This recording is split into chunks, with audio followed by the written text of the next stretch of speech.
Yo, we have two games on the NBA slate today. It is Monday, May 3rd. We have Milwaukee Bucks versus the Boston Celtics, and then the Golden State Warriors versus the Memphis Grizzlies. Both game twos. The game ones were pretty crazy. I thought both games pretty much went down to the wire, except for Boston, Milwaukee seemed that Milwaukee had control most of the game. But nonetheless, we're gonna give five plays today that I do like. We're gonna give three plays from Milwaukee, Boston, and two plays from Golden State, Memphis. Again, I'm not a financial advisor. This is not financial advice. I'm not a gambling expert. This is for entertainment and educational purposes only. These are the plays I'm rocking with today. This is on PrizePicks. Again, there is a link in the description below to sign up for PrizePicks. They will match 100% of that first deposit. I'm going to continue to put out these videos every single day. We're going to do all things fantasy sports, football, baseball, basketball, even some soccer as well. So again, drop a like on this video, please. It really does help. And then please hit that subscribe button as well. But yeah, let's not waste any time, you guys. Let's get right into it. So the first play that I really like today, it was a play that I actually had in game one. It's going to be Grayson Allen. We're going to take his over on his points. 10.5 points is the line. And you can see here, I mean, he's hit 10.5 points 4 of the last 5 games. Grayson Allen really becoming kind of that sixth man off the bench for the Milwaukee Bucks. Seeing that Chris Middleton's out, he is playing a little bit more minutes than I think as like he normally would. He played 29 minutes in game one, 4 for 8, 3 for 6 from 3, 11 points, and 3 steals. So I think him making a presence on the defensive end, getting in those passing lanes is going to give Mike Budenholzer, he's going to have more inclination to play Grayson Allen a lot more minutes. But I do think if he just plays that 25-minute mark, hits that 25-minute threshold, I do see him getting over that 10.5 point mark, seeing as he does shoot threes pretty well, and I do think he'll have a lot of opportunities to score, seeing like when Drew Holiday's on the bench, and maybe even Giannis, considering that Chris Middleton is out. So we are definitely taking the over here on Grayson Allen. I think we had the over on Monday's game or Sunday's game one, and I think the line was the 13.5, so down quite a bit from that. So we're easily taking the over here on Grayson Allen. You can see right here, we'll take the over Grayson Allen 10.5. Okay, so the next one, we're going to come up here and we're going to go to 3-pointers. And I'm going to take Jason Tatum. I'm going to take his over 3.5 3-pointers made. You see here, average over the last 5 is 3.4, but he's hit it over the last 3 games, right? 4, 4, and 4 each game. If we come over here to his game log, he's taking, last game he went 4 for 9. Before that, 4 for 6, 4 for 13 against the Brooklyn Nets, 2 for 5. He shot 44% in game 1, 66% in games 4 against the Brooklyn Nets. But I do like Jason Tatum here to hit his over on 3.5 3-pointers made, because Milwaukee Bucks give up a ton of 3-pointers. Definitely at the top of the league as far as just giving up 3-pointers and giving up open 3-point looks. That's just kind of the way they play defense. They really pack it in inside, so it does kind of allow for 3-point shooters to get cleaner shots off. So I'm taking Jason Tatum. I'm taking the over here on his 3-pointers made. Now, at the same time, like I said, it's easy for Boston Celtics to get a lot of 3-pointers off. Next play, we're going to come over here to rebounds.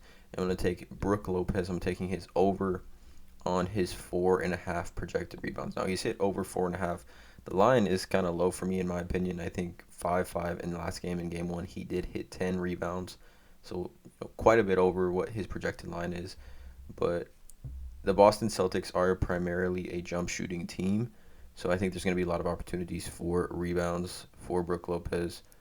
I think he needs to play a good amount of minutes, considering Robert Williams and Al Horford in there. He played 28 minutes in game 1. 3 blocks, 6 points. I think he continues to play 25-plus minutes. 25-plus minutes against Boston, primarily jump shooting team. I think Brook Lopez is an easy over 4.5 rebounds today. So that's the 3 picks that I have for the Milwaukee Bucks Celtics game. We're going to come down here. We're going to come back up here to points, rebounds, and assists. And I'm going to actually take an under here. I'm going to take Dillon Brooks under 22.5 points, rebounds, and assists. So Dillon Brooks, obviously Desmond Bane has played extremely well all season. Dillon Brooks was injured. Desmond Bain Dylan Brooks still starts, right, and he's still an important player to this team, but Desmond Bain kind of took over Dylan Brooks' role as that two guard and that second option offensively, kind of for the Memphis Grizzlies next to Ja Morant. So you can see here Dylan Brooks in game one, 3 for 13, shot the ball poorly. I don't think he's going to continue to shoot the ball poorly, but you can see here 8 points, 5 personal fouls, 3 assists, 2 rebounds, 2 for 8 from three. And I mean, he's not really getting too much, peripheral stats as far as assists and rebounds go. So I think for the line being 22.5 points, rebounds, and assists, I think he can, maybe score 18 points tonight. But I don't think the peripheral stats are going to be there like that. So I'm taking the under here. Dylan Brooks, we got to have one under on these lines today in these plays. So I'm taking the Dylan Brooks under 22.5 points, rebounds, and assists. And finally, something that I've kind of been doing with my plays here, just for me, myself personally, I've been doing this kind of all NBA season on PrizePicks and underdog.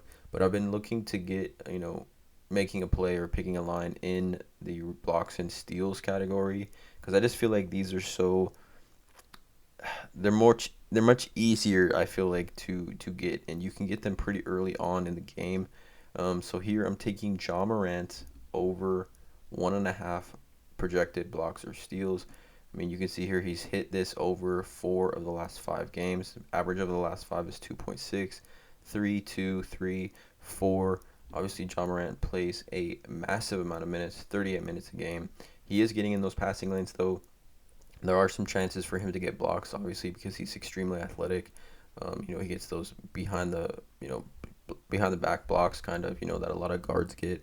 But I do think the line being 1.5, I feel like I do feel confident in his ability to get at least one block or one steal or 2 steals, or even more than that. So I'm easily taking the over here. Ja Morant, 1.5 blocks and steals. I've usually been taking at least one line in this category of blocks and steals on PrizePicks.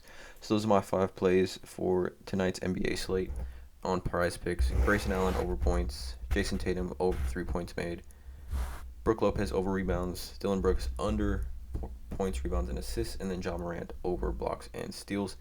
Let me know in the comments below how you guys feel about these picks. Please drop a like on this video, hit that subscribe button, and as always, you guys have a great day.